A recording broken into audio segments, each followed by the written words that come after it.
નમસ્કાર દર્શક મિત્રો, આપ જોઈ રહ્યા છો YNN ન્યૂઝ। હવે જોઈએ અગત્યના સમાચાર। આચાર્ય મહાશ્રમણજીનું આજે શહેરમાં આગમન। માંડવીથી અનુશાસન રેલીનો 9 વાગે પ્રારંભ થયો હતો। જૈન સમાજમાં ચાતુર્માસ પૂર્ણ થયા બાદ સાધુ સાધ્વી ભગવંતનો લોકહિત કાજે વિહાર થતો હોય છે અને ભગવાને આ સમાચારી બતાવી છે। MS યુનિવર્સિટીના પૂર્વ સેનેટ સભ્ય અને જાણીતા જૈન અગ્રણી દીપક શાહે જણાવ્યું હતું। તેરાપંથી જૈન સભાના અગ્રણી મુકેશ બડોલાએ જણાવ્યું હતું કે આજે સવારે વડોદરાના સીમાડે આવેલ આઈડિયલ સ્કૂલથી યુગ પ્રધાન મહાતપસ્વી આચાર્ય મહાશ્રમણજી પોતાની ધવલ સેના સાથે વિહાર શરૂ કરી 9 વાગ્યે શહેરની મધ્યમાં આવેલા માંડવી પહોંચ્યા હતા અને ત્યાંથી અનુશાસન રેલી સ્વરૂપે ફતેપુરા થઈ સંગમ લાલ બહાદુર શાસ્ત્રી વિદ્યાલય પહોંચી સભાના રૂપે ફેરવાઈ ગઈ હતી, જેમાં વડોદરાના તમામ તેરાપંથી સમાજ તથા જૈનોના બીજા ફિરકાના અગ્રણીઓ તથા રાજકીય અગ્રણીઓ જોડાયા હતા।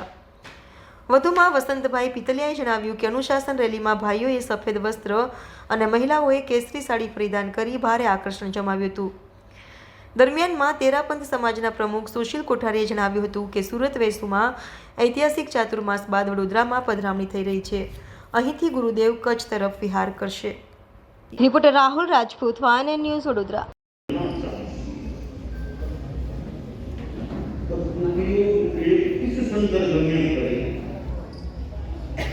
थोड़े लाभ के लिए ज्यादा नुकसान नहीं उठाना चाहिए। नुकसान बिल्कुल नहीं और लाभ ही अच्छा है तब तो ठीक है। थोड़ा नुकसान भी उठाना पड़े तो लाभ का परिणाम भारी है तो वह काम भी यथा अवसर किया जा सकता है। तो थोड़े लाभ के लिए संज्ञान न तारतम्य तो होता है तो बिल्कुल भी बोध न हो ऐसा कोई जीव नहीं हो। अगर ऐसा हो जाए फिर जीव और अजीव में जड़ और चेतन में अंतर ही जा रही है। इसलिए यह मानव प्रकृति की व्यवस्था है कि प्राणी में किंचित बोध की स्थिति अवश्य रहे।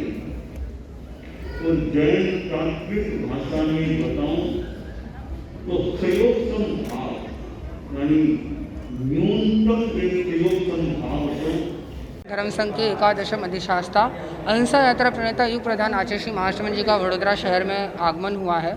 और आचार्य श्री महाश्रमण जी पूर्व में 1 वर्ष पूर्व भी यहाँ पधारे थे वडोदरा शहर में।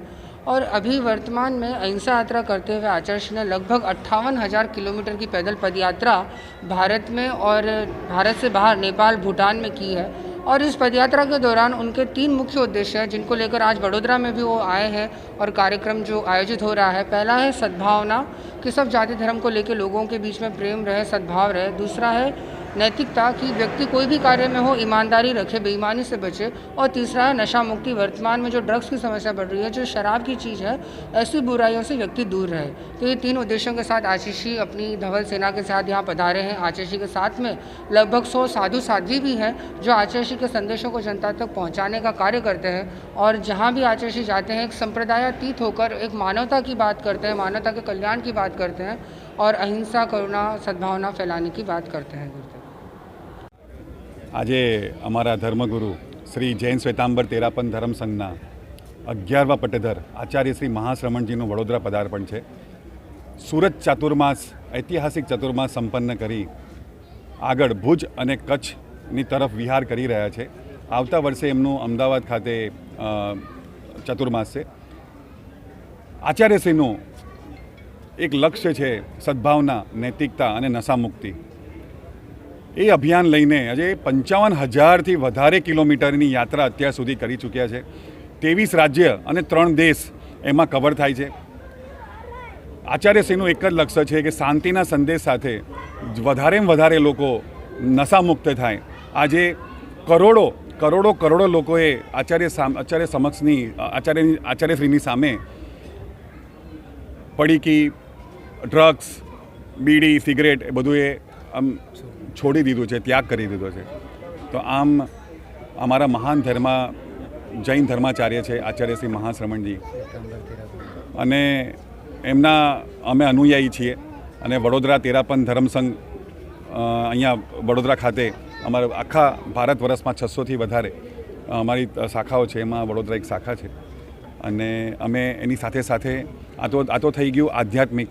અમે એની સાથે સાથે અમે બહાર જેવી રીતે આપણે ભારત વર્ષમાં કંઈક પૂર આવી ગયું, આપદા આવી ગઈ, કંઈ બી આવી ગયું, એમાં બી અમે અમારા સ્વયંસેવકો જોડાઈને ભારત સરકારના સૈનિકો સાથે તત્પર રહે છે.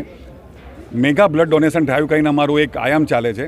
એમાં વર્લ્ડ રેકોર્ડ અમે કરેલું છે. એમાં એક સાથે અમે 2014માં 2022માં અમે વર્લ્ડ રેકોર્ડ કર્યો છે. એમાં એક સાથે 14માં 1 લાખ ઉપર યુનિટ સંગ્રહ કર્યા છે અને 2022માં અમે એક સાથે 2.5 લાખથી વધારે યુનિટ સંગ્રહ કર્યા છે અને વર્લ્ડ રેકોર્ડ કર્યો છે. અને એની સાથે બીજા બી ઘણા બધા કાર્યક્રમો છે કે જે અંગદાન, આઈ ડોનેશન બધું જ અમે એક સાથે કરીએ છીએ.